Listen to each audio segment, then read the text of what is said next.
the discerning of spiritual things. 6 months ago I received an inquiry from an old friend in regard to the testimonies, to which I made a somewhat extended reply. Recently I have become impressed that the Lord would be pleased to have me publish the essential portions of this letter.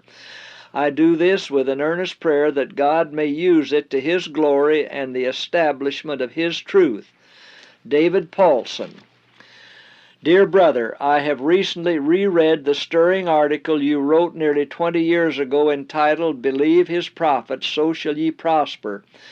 God at that time evidently gave you a new glimpse of this whole question of the spirit of prophecy. If the principles you stated in that article were sound then, and I find no flaw in them, they are just as true today, even though you may now shrink from accepting them. If you are questioning the spirituality and inspiration of the testimonies, under which of these classes of doubters do you belong that you pointed out in that article?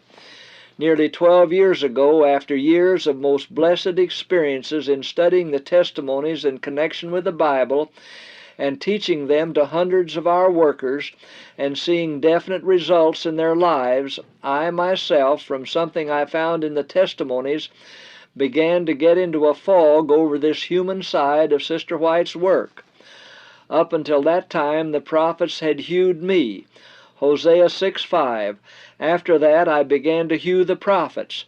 Up until that time the testimonies had judged me. Then I began to judge the testimonies. Mind you, I never for a moment doubted that Sister White was a genuine prophet. No doubt the devil would ultimately have brought me to that if it had not been for God's grace, but I simply began to do what you pointed out in your article, discard what I needed the most. It may be a surprise to you to learn what means God used to get me back on the right track. 10 years ago this fall I was in Washington attending the first council after the headquarters were moved from Battle Creek. The first testimony regarding the living temple was received and read while we were there in season.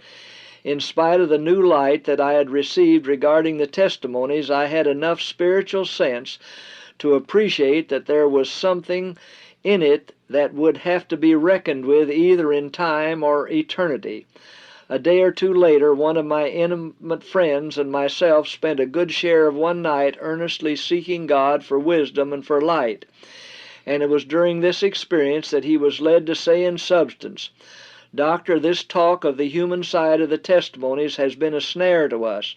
No doubt there is a human side to the testimonies, but with all that there is so much more divinity in them than there is in us that God will never permit us feeble mortals to show up or point out this human side. A weaker thing can never destroy a stronger thing. We must treat whatever comes from that source with the highest respect and seek God for wisdom how to apply it to our lives and our course." I saw in an instant that he had enunciated sound principles as to how to relate ourselves to the testimonies, and I told him gratefully, "You have given me light that I needed." I went back to Chicago, where I was then at work, took up my Bible and my testimonies, and on my bended knees began again to study them as before. I am free to say that it took me several years before I had entirely lost the blighting influence of the previous year or two of experience. I presume the Lord permitted that so that I might have much sympathy and forbearance with others who had yet that experience to go through before any latter rain could descend upon their parched souls. You bring out a truthful observation in this article. I have observed that whoever partially rejects the testimonies discards what he needs most, and that every person who wholly rejects them eventually doubts the Scriptures also, and loses his spiritual life and his hold on God, though he may still hold on to the church.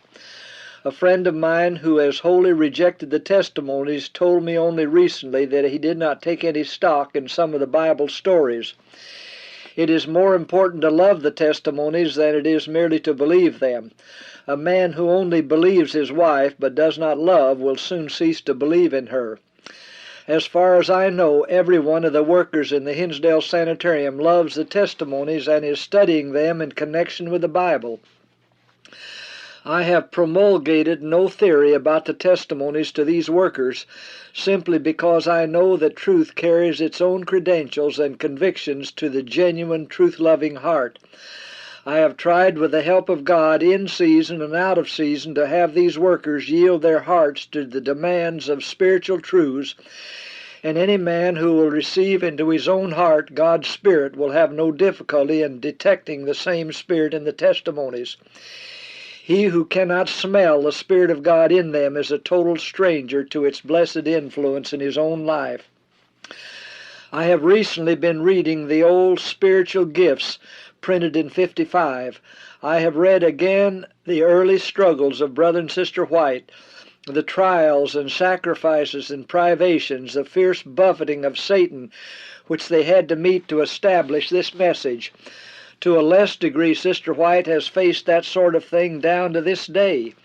The visions were opposed by self-seeking, professed Christians who had an abundance of foliage and little or no fruit in those days, just as Sister White's writings and experiences are opposed by the same classes today.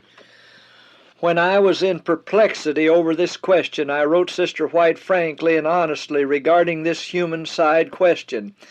Among other things, she referred me back to Testimonies, Volume 5, page 67, the very chapter that you quoted from in your article years ago, where she says, "When I went to Colorado, I was so burdened for you that in my weakness I wrote many pages to be read at your camp meeting.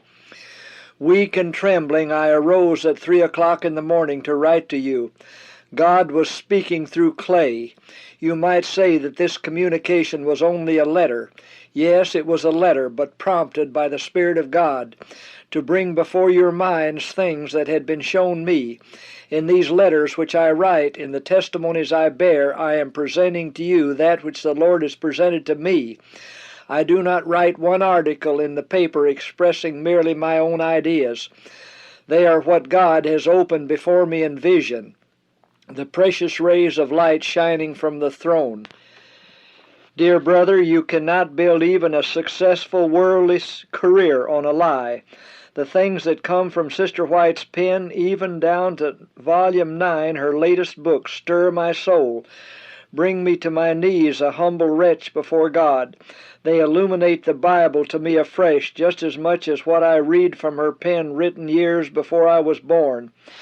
And yet sensible, sane people who know that the business faker and crook can last only a few short years, even in worldly business, will try to convince me that Sister White has been able to live a successful pretense and still continue for more than 60 years to have a spiritual message that cuts one to the very bone. The real difficulty with the testimonies is the same difficulty that the whole Christian world around us are having with the Bible. Spiritual things are spiritually discerned. Practically every up-to-date preacher in the outside churches believes the higher criticism of the Bible. With us, the higher critic begins with the testimonies, and one is just as sincere in his belief as the other, for we are living in a time when the professing people of God are to believe a lie, 2 Thessalonians 2:11. The same devil that is destroying faith in the Bible in the outside churches is as busily engaged in destroying faith in the testimonies among us. You have filled an important place among us, but don't forget a similar experience did not save David from a terrible backsliding in his later years. But when he heeded God's prophet in those days, God forgave his sin, while his son, who later on ignored prophets, plunged the nation into deepest darkness. The hour has struck for you to return to your first love, and then it will not be long before you will be found doing your first works. The trouble with so many people today is that they are trying to do their works without having first love, and that is why they are making such a wretched failure of it.